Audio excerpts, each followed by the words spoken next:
Dios le bendiga, hermanos, y bienvenidos a este tiempo de devocional. Gracias por conectarse, por disponer este tiempo para alabar a nuestro Señor, para aprender más de su palabra.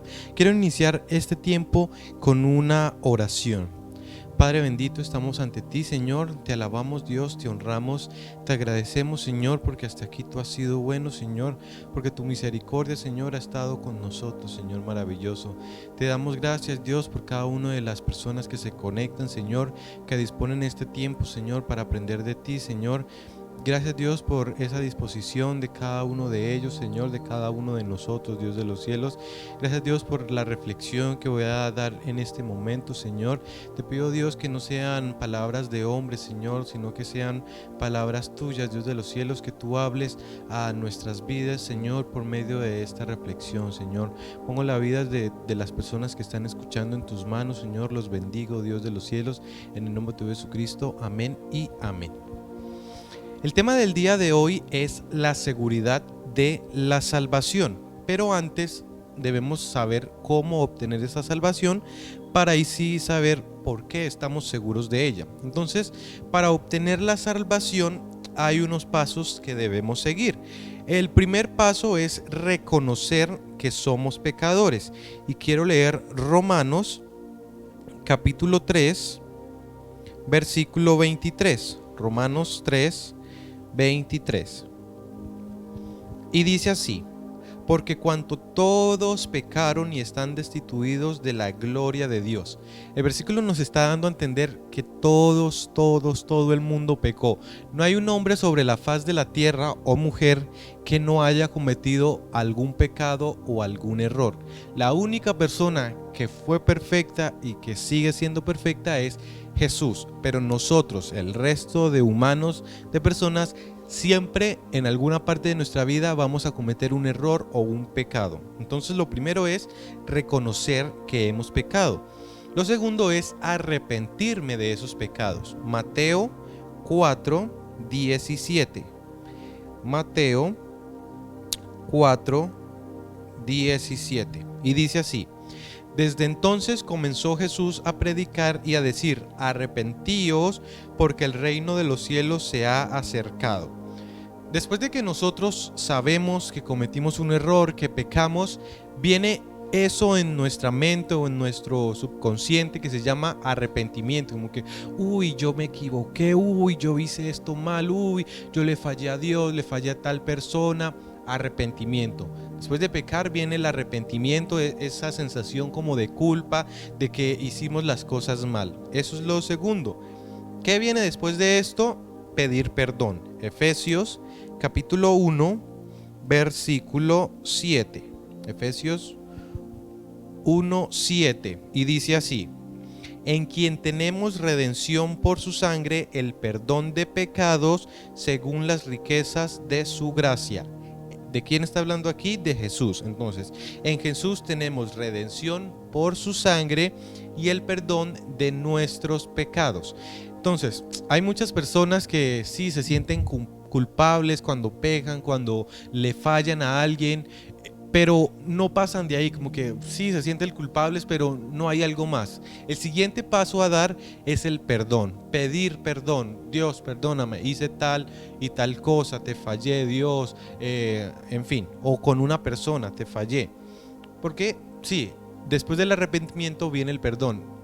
Por más arrepentido que usted esté, si no pide perdón, de nada le sirve ese arrepentimiento.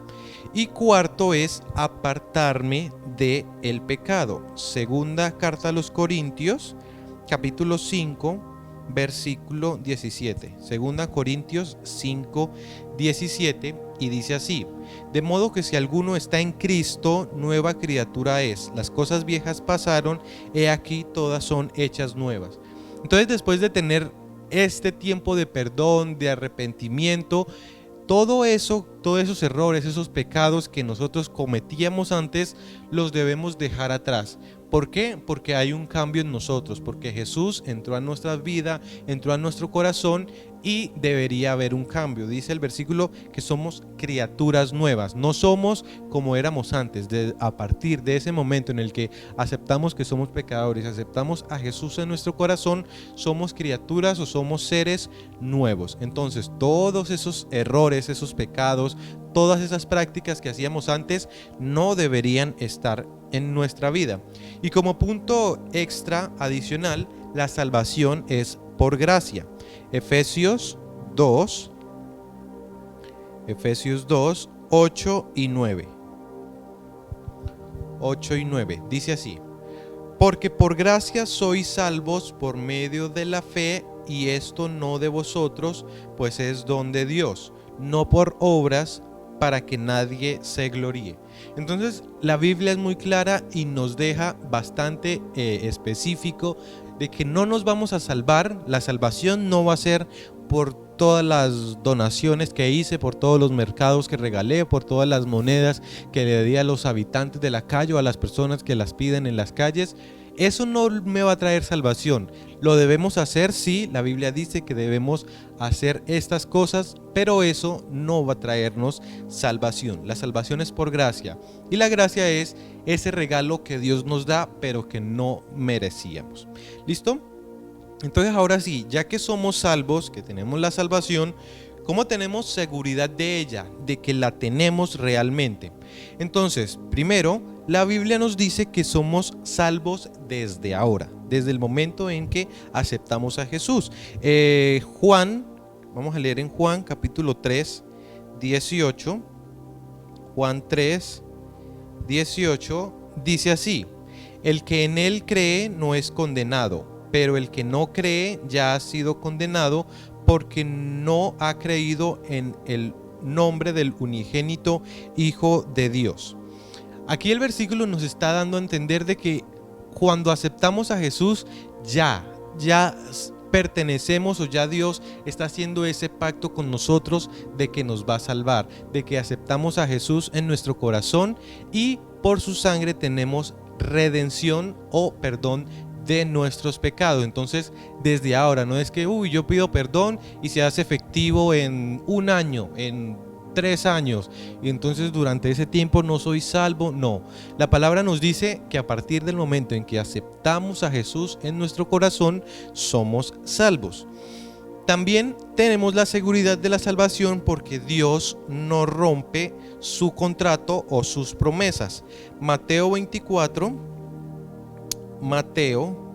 San Mateo capítulo 24 versículo 35.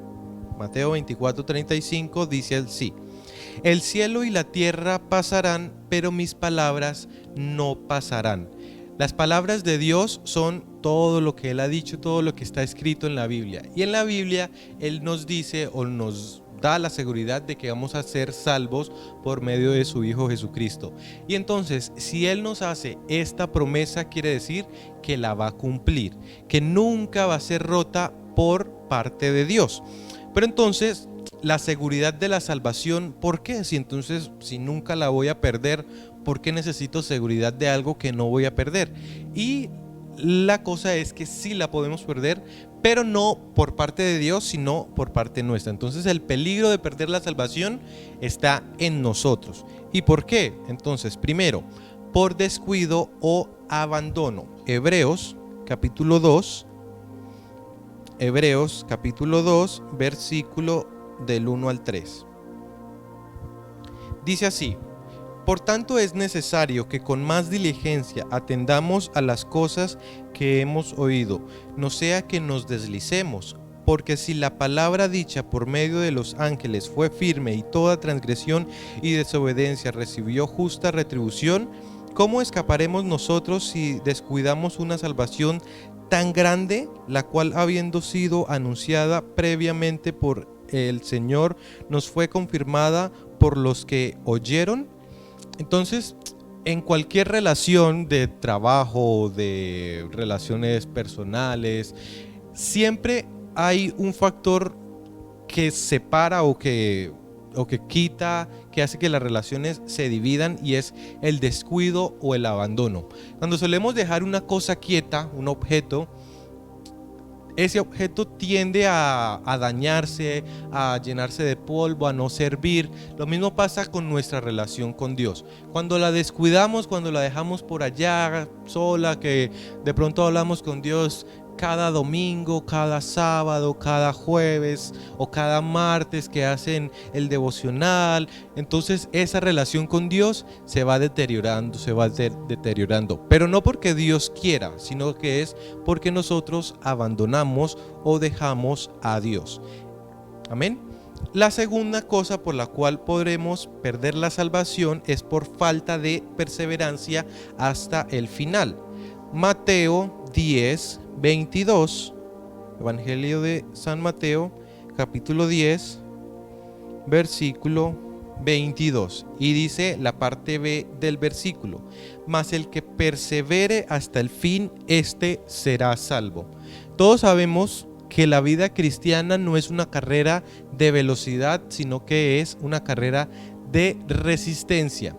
Y en las carreras de resistencia son bastante duras, porque una persona cuando va corriendo y después, no sé, de cierta clase de kilómetros, el cuerpo le empieza a decir como que ya no más, el cuerpo no está diseñado para esto, pare, descanse, no siga, en fin.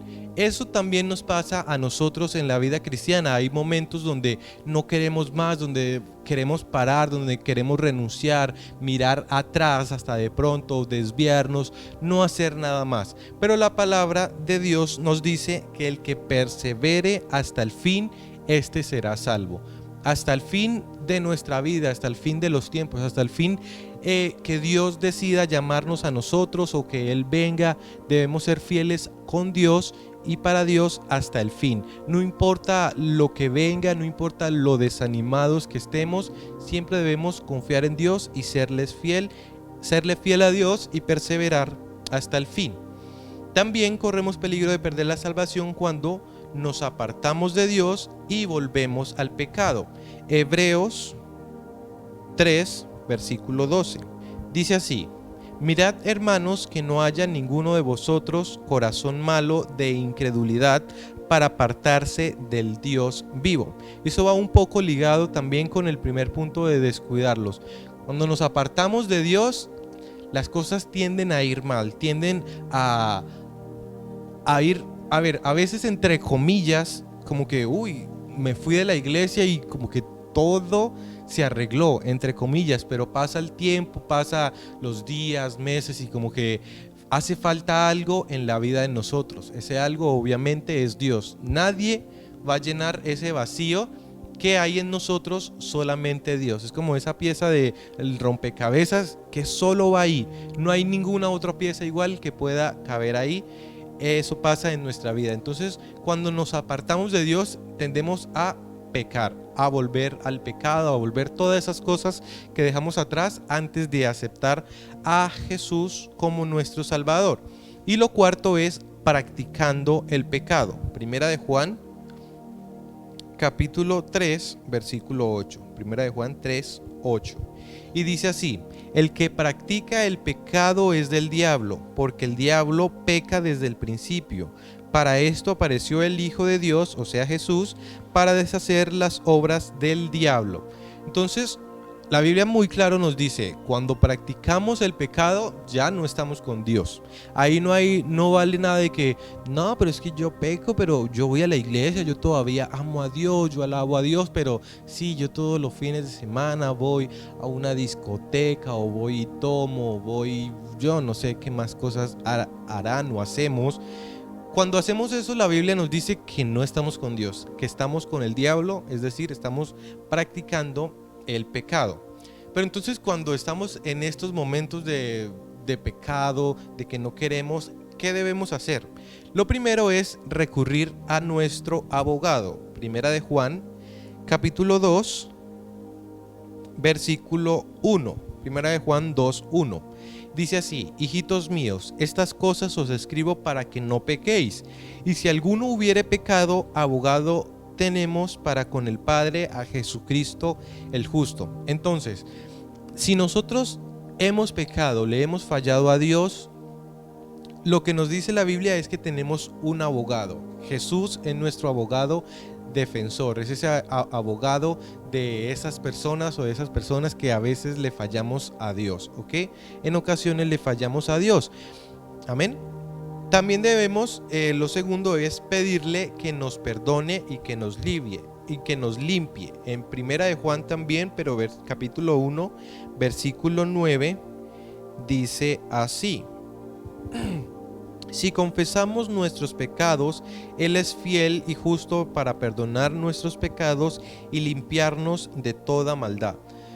Lo otro que debemos hacer obviamente es pedir perdón. Sí, veníamos a la iglesia, veníamos bien y le fallamos a Dios. No nos quedemos ahí en ese error, no nos quedemos encerrados en que cometí lo mismo otra vez, o en que otra vez le fallé a Dios. No, debemos lo más pronto posible levantarnos y seguir adelante. Decirle: Dios, perdóname, Dios, te fallé en esto, o Dios, hice tal y tal cosa, o si por algún caso ofendimos a nuestro hermano, también pedirle perdón a esa persona que le fallamos y seguir adelante, no quedarnos estancados, sino pedirle a Dios y continuar. Lo tercero es apartarnos de ese pecado. Proverbios capítulo 28 versículo 13. Proverbios 28, 13. El que encubre sus pecados no prosperará, mas el que los confiesa y se aparta, atentos, y se aparta, alcanzará misericordia. ¿Por qué la Biblia nos recalca y se aparta? Porque muchas veces jugamos como al gato y al ratón con Dios, de que hoy peco, mañana me arrepiento, el siguiente peco, el siguiente me arrepiento, o por temporadas, como que llega diciembre y Dios me perdona, cuando vuelva enero yo vuelvo a la iglesia y no pasa nada. No, debemos apartarnos por completo de todas esas cosas, de todo ese viejo hombre, de todas esas prácticas que nosotros tenemos, y apartarnos de ese pecado. ¿Por qué? Porque alcanzaremos misericordia, dice el versículo en Proverbios. El siguiente es: si hemos ofendido a un semejante, también debemos pedirle perdón. En Marcos 11, 25 nos dice esto. Marcos 11, capítulo 25, y dice así: y cuando estéis orando, perdonad si tenéis algo contra alguno, para que también vuestro Padre que está en los cielos os perdone a vosotros vuestras ofensas. Esto es algo que a veces como que chocamos contra eso, como que no nos gusta, porque de pronto nos hiere nuestro ego y nuestro orgullo, como que yo por qué voy a ir a pedirle perdón a una persona si estoy peleando con esa persona, o si tengo encontronazos con esa persona. La Biblia nos dice que debemos perdonar para que Dios nos perdone a nosotros. Y si la Biblia no lo dice, es porque es algo difícil de hacer. Entonces debemos procurar perdonar a las personas para que Dios nos perdone a nosotros. Y en esta hora esa es la reflexión, de que estemos seguros de nuestra salvación, de que si en algún momento le fallamos a Dios, Dios va a ser fiel y justo para perdonar nuestros pecados, pero debemos apartarnos de todas esas cosas que hacemos. Quiero que inclinen su rostro y oremos al Señor para terminar este tiempo. Señor de los cielos, estamos ante ti, Padre, alabándote, Señor, honrando tu santo nombre. Te damos gracias, Dios, por esta reflexión, por esta palabra, Señor, que tú has puesto en mi corazón, Señor. Dios, gracias por cada una de las personas que la escucharon, Señor, y por los que la van a escuchar en un futuro, Señor de los cielos. Te pido, Dios, que tú entres en cada una de las personas, Señor, que esta palabra, Señor, entre en cada una de las personas, Señor, y que no se quede solo en palabras, Señor, sino que la podamos poner en práctica, Dios de los cielos. Que estemos seguros, Dios, de que tú nos darás la salvación, Señor de los cielos, de que tú eres Rey, Señor maravilloso, de que tú nunca falles, de que lo que tú dices, Dios, en tu palabra, tú lo cumples, Padre maravilloso. Ayúdanos, Señor, para que cuando te fallemos, Dios, podamos reconocer esos errores, Señor, y levantarnos rápidamente, Señor, y pedirte perdón y continuar, Señor, en esta carrera, Dios de los cielos, para poder llegar un día al reino de los cielos, Señor. Bendecimos las personas que escucharon, Señor, en sus trabajos, en el resto de semana que le quedan, Señor. Bendícelos, Señor. Hacemos esta oración en el nombre de Jesucristo. Amén y amén. Dios le bendiga a cada uno de ustedes. Gracias por conectarse y los esperamos en las próximas transmisiones de nuestra iglesia.